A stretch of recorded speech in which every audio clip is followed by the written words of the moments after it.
खंड काव्य के लक्षण। खंड काव्य का आरंभ भी महाकाव्य की तरह मंगलाचरण या वस्तु निर्देश से होता है। खंड काव्य की कथा वस्तु प्रायः प्रसिद्ध होती है। काल्पनिक कथा पर भी खंड काव्य की रचना हो सकती है अथवा कल्पना का मिश्रण भी होता है। खंड काव्य का नायक धीरोदात्त, धीर गंभीर या धीर ललित आदि प्रकार का हो यह आवश्यक नहीं है। खंड काव्य में सर्गों की संख्या 7 से अधिक नहीं होती। खंड काव्य में एक छंद का ही प्रयोग होता है। एक ही छंद अथवा मुक्त छंद में भी खंड काव्य लिखा जा सकता है। खंड काव्य में कथा वस्तु सीमित होती है तथा प्रासंगिक कथा का अभाव। काव्य में आवश्यकता अनुसार प्रकृति वर्णन होता है। खंड काव्य में एक रस की प्रधानता होती है। खंड काव्य में अन्य रस का भी स्थान होता है।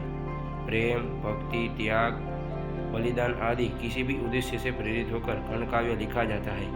खंड काव्य में एक ही नायक होता है, अनेक नायक हो ही नहीं सकते। खंड काव्य में पात्रों की संख्या कम होनी चाहिए। खंड काव्य हो या महाकाव्य, उसकी घटना पौराणिक, धार्मिक या ऐतिहासिक होनी चाहिए।